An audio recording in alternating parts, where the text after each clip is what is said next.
My name is Yakas, pretty much born and bred in Kaikohe.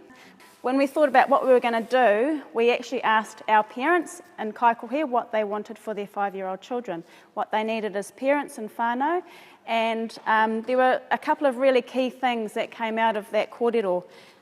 There was nowhere in Kaikohe where they could safely change babies' nappies or breastfeed, or even get together and meet as parents. There were our 2 parks that we had, but they weren't really adequate for babies. So in light of that information, we thought, well, we need somewhere in Kaikohe where our parents can get together in a safe environment where they can do that practical thing of changing baby and feeding baby, but also connect together as parents, because some of the other things that we knew about Kaikohe was that there were a lot of families that weren't quite connected. We had the influence of the prison, we have a lot of beneficiaries, but that didn't mean that parents didn't care about what was important for their children, and that actually valuing them as parents was one of the key things that we needed to be able to help them do. So we set up a drop-in centre in town. We didn't have much equipment or anything like that. We had a few couches donated. We had a friend make some furniture for us, and then we just got lots of things donated to us. And in the first maybe 6 months, we'd reached our ministry target. We'd worked with a lot of services and organisations within the community, not because we had to, but because we knew that we were kind of a neutral space that other organisations could tap into and utilise what we were doing by connecting with these families and then working alongside them in a more natural, not enforced sort of environment. When you talk about labels, we were really mindful that we didn't see any of that when people walked in our door. We saw a beautiful, loving parent and a beautiful taonga, which was their baby, and that was, just that in itself was really special for us, and it was about building that really close connection with that person on an individual, on a real personal level, that actually everything else started to sort of transpire from that. But because we knew our community, we also knew that there were still some parents that were still too shy to come into our drop-in centre for whatever reason. So we decided that we would take our play out into their communities.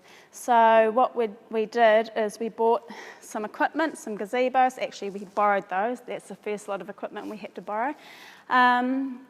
And we went and set up play in a community, and the way we did it, we door knocked about 3 or 4 streets, gave them a pamphlet and said, we're going to be here same time next week, we're going to set up play, it'll be a free street play, come along, bring your children, we'll have a barbecue, or we'll have, and it'll just be a chance to get out and play with your children. And the first day we did it, we had 33 children attend, and all of their families came with them as well. And it was a really lovely way for a little neighbourhood community to get together, to see their children playing, and then go home. And so we did about 20 of those. We door knocked every street in Kaikohe, and so every 2 weeks we would do one. And we found that actually, now that we had our base in town, our drop-in centre, going out to their homes was just as important. Because we made that link between who we were and what we were doing in town, and and that they could be able to come in and utilise that service if they wanted to. The other things that we've done there, we've had primary schools coming to visit us, we've had other ECEs coming to visit us, we've had organisations come and do workshops at our centre, and I think the key for them is that we already have those connections established with families in our community, and it's a really good way for them to be able to connect with those families that they might not otherwise be able to connect with. And it didn't surprise us that when we went door knocking, people welcomed us and they said, do you want to use my front lawn? And you'd go there the day before and they'd be mowing it, and that day they'd come out with a cup of tea, and it was just really beautiful the way that they actually embraced that kaupapa. There are a lot of other spin-offs that happen when you go out into a community that you don't plan for, but when you start doing it regularly, it kind of starts lifting the spirits of everyone around as well. That's in our main street. And that's the site of our old derelict pub that's no longer there.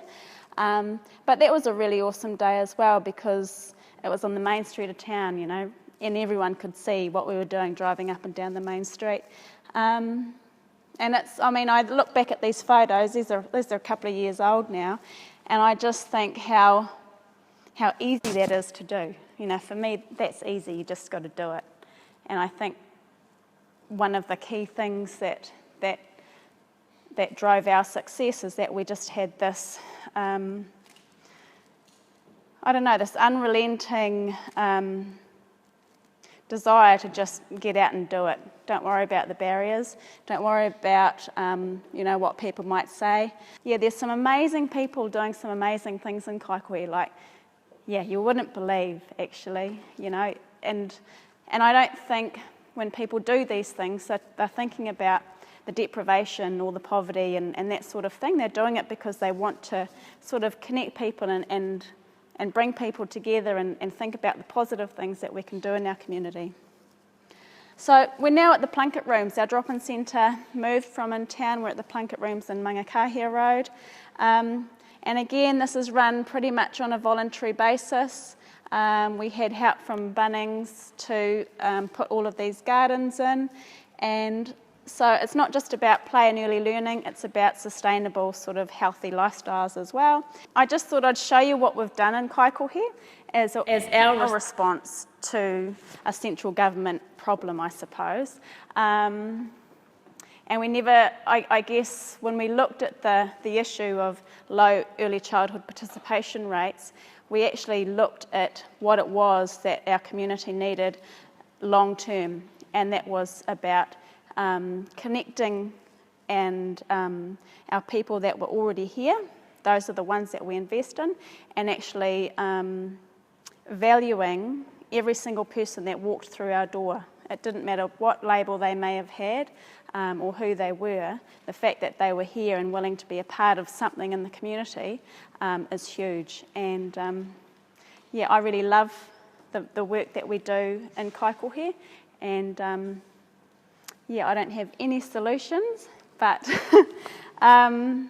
yeah, I think definitely the solution is in the community.